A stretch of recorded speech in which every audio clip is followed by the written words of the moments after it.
Hi, I'm Sabina Armbruster, and I am here today with Dr. Meg Howe. Dr. Meg, thank you very much for being here. Thank you, Sabine. It's a pleasure. Now, Dr. Meg, you are a marketer, and you work with exceptional breeders, and the breeders that are looking for animals to buy from trusted people they can trust, and people prepared to wait for the animals. So this is all about trust. This whole game is about trust, right?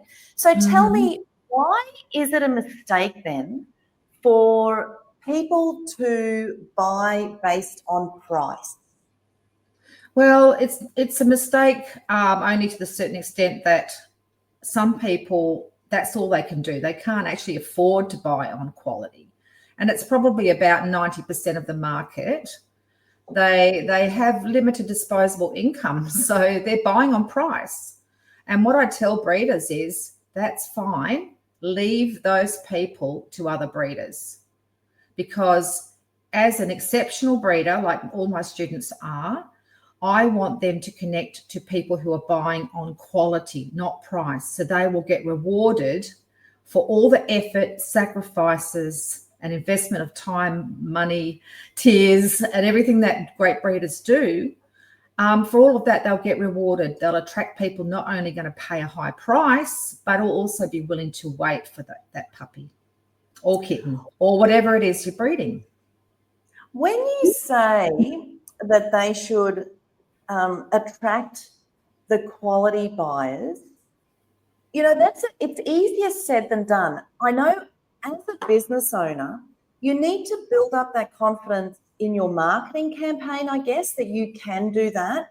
But if that's a little bit foreign to you, how do you get over the fear of doing that and not getting lost in that sea of competition, where everyone is competing, in that space where every breeder is online?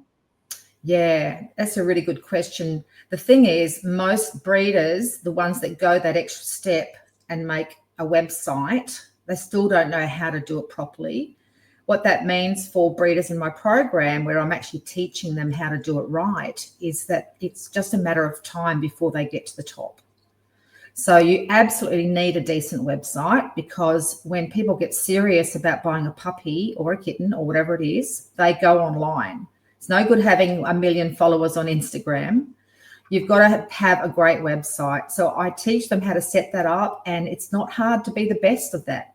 So it's, you don't need to be a geek. We get the geeky stuff done. These days we can get it done with artificial intelligence, which is great. But then you have to create the content that shows you as the authority and answers the questions that your ideal customer has.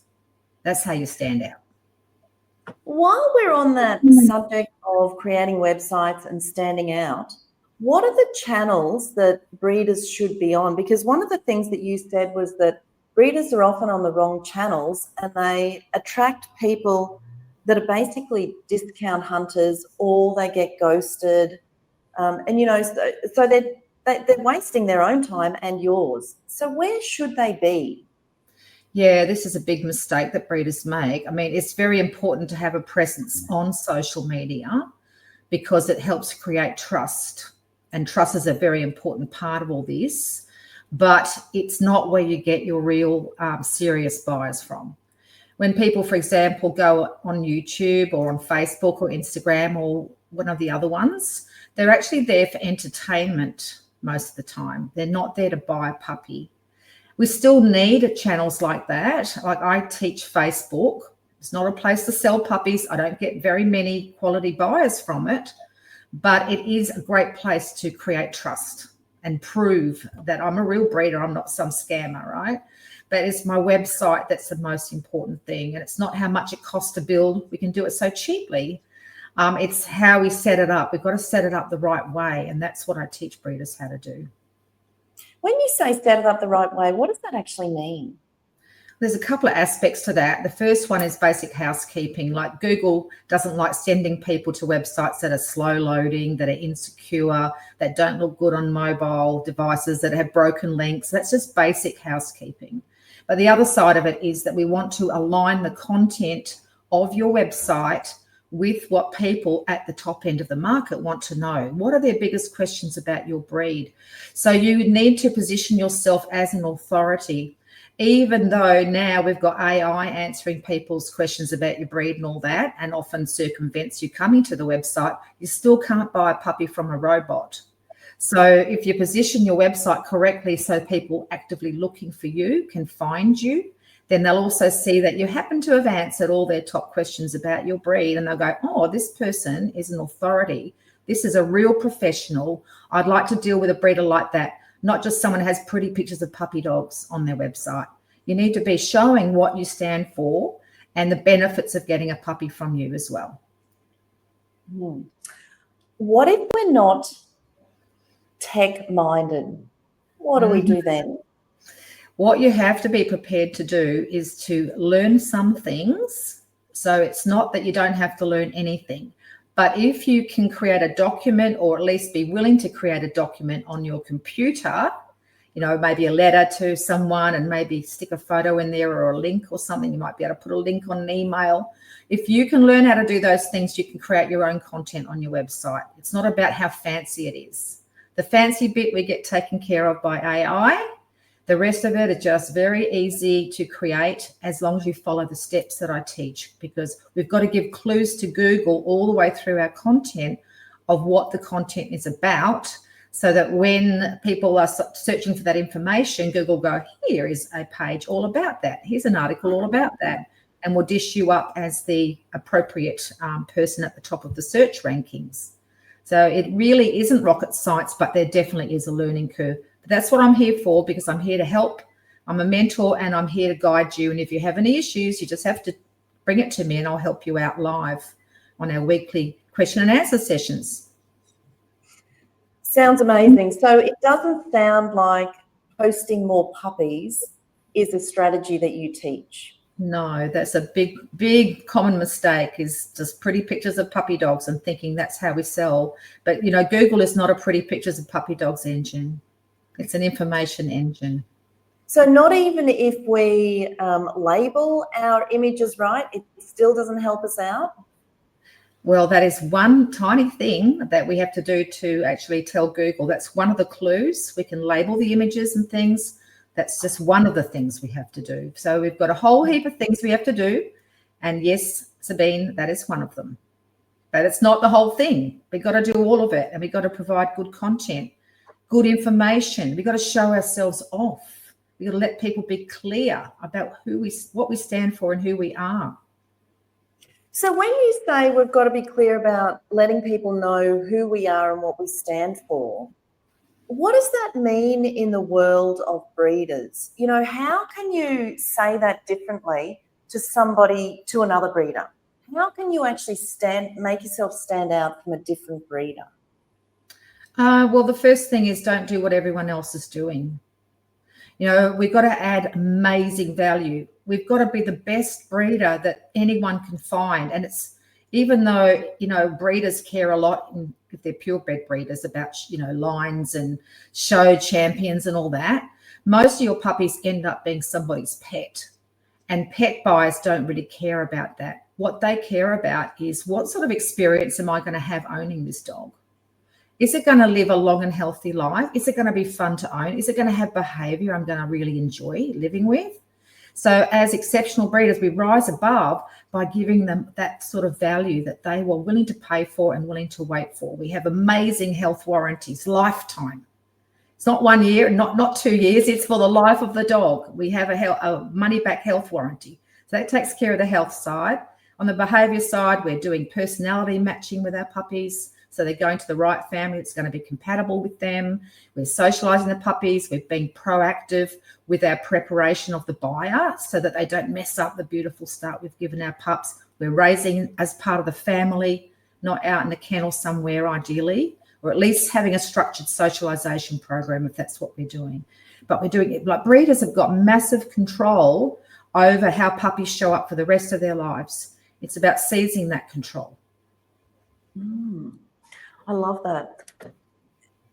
So when we create a website, Is it more important for us to have a Q&A on the website, a question and answer where people can click and, find an answer to a question they might have?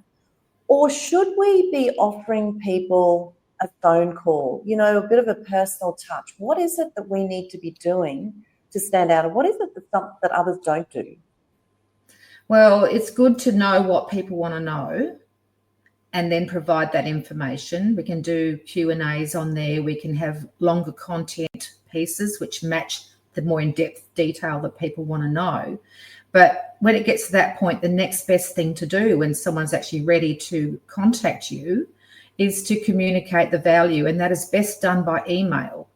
The thing about talking on the phone is that people will forget something that you've said, that you'll forget something important that you should have said, that you don't have a paper trail, that they can't easily share that conversation with someone else. So, what people need is they want reassurance you are real. So we can divert them to our Facebook page, for example, where we have live videos that show we're actually real. You can't fake a live video. They can see all that. Now, what normally happens is if we have a good enough template for our communication email, the next thing that we hear is they've put $500 in our account to join our waiting list. And because they've checked us out on Facebook because we invited them to ask more questions. But the whole thing about the first communication is to know what they need to know and tell them, answer their questions proactively in the very first correspondence. So they're left in no doubt whatsoever they're dealing with the highest quality breeder they can find. That's what it's about. Dr. Meg, you've just talked about a wait list. I imagine that is every breeder's dream, is to have a wait list for every litter. Or, every time there are puppies or animals ready. Mm-hmm. Now, you've also said that a lot of breeders treat their business as a hobby and that it never gets to that point of having a wait list so that they can actually breed full time. So what do they need to do to transition from hobby to business? Is it the website alone? What is it? Is it mindset? What is it that they actually need to do to transition? Well, it's a 3-part system that I teach. One is standing out online. The second one is communicating your value. And the third one is being the best breeder that anyone can find, having the best puppies that money can buy. And, that's all under our control. Now, a lot of breeders make a mistake of not marketing their puppies until they're born. They're worried about taking wait lists. They don't really understand how to do it. It is pretty simple to do. And if you don't do it, then you end up having the possibility of having puppies left over, which is, one of the biggest nightmares and stresses that breeders can go through. Then a lot of breeders will then be scared to breed, even though they're best breeders and people want their puppies, because they don't have a waiting list to breed to. We should be breeding to our list. So in order to get the list, what we do is we invite people to join the list. They make a $500 deposit. And if we don't have puppies for them in the time frame that we've told them that they have to wait, then they're entitled to all of it back. So it's fair on them, it's fair on you. The thing is, busy high-end buyers, if they feel they've found the right breeder, they're willing to wait. That's what makes them different from other buyers. They're willing to wait because, after all, what's a few months compared to the next 15 years of having the dog? If the quality's there, if you've added enough value and communicated it properly and got their attention in the first place by having a good online presence. Do you find that when you build trust like that you then get good referrals and the business grows organically like that? It does tend to grow organically, definitely. But the biggest part of your list, your waiting list, is going to come from people who've never met you before. Now, quite a few of you will be repeat customers, especially if you've been breeding as long as I have. Puppies will last 15 years and then people come back to you again, and their family and friends will, and things like that. But by far the largest part of your list is going to come from new people who've never met you before. This is why the communication is so important. But we also share the stories from our past owners as well as part of that kind of word of mouth, Because when I hand a puppy over to someone, and this is what I teach my breeders, you say, I'm here to support you for the life of this dog. And then say, and in return, I would love to know how little Fluffy gets on. Would you mind sharing with me just once in a blue moon, a photo or a video, just to tell me how she's going? Is that okay? And once they say yes, and they do say yes, they will do it. They follow through. When they do, I say, hey, is it okay if I share that on my social media? And they always say yes. And then I put it up there. Susie shared this video of Fluffy's first birthday. Brings everyone else out of the woodwork with pictures of their puppies' birthdays. So someone who comes to my Facebook page sees all these happy stories of my past customers. They see live videos from my current puppies, and that creates massive trust, which is what you need if you want to then make a commitment to one of my pups. We're talking a lot about pups, but I understand it's not only about dog breeders. Tell me a little bit more. Well, we have cat breeders in our program as well, and even someone who breeds fish and birds and parrots. So it's really, the thing is, what I teach is good marketing, quality assurance, and good customer communication and service. To be honest with you, Sabine, those principles can be carried over to any business. What you learn in Elite Breeder Formula, you could actually use to market any business whatsoever. It's just the basics of a good business, isn't it? How did you get into this? Do you have a history in breeding? How did you get into this? Well, I was a veterinarian, and then my marriage broke up in 1991, and my oldest son was getting bullied at school, and I was still doing my PhD. So I was on a studentship, didn't have a lot of money, needed to put him in a private school where he wouldn't get bullied. And I thought, what can I do? What can I do? And I thought I could breed a couple of puppies, a couple of litters each year. So I started as a breeder in 1992 with that in mind.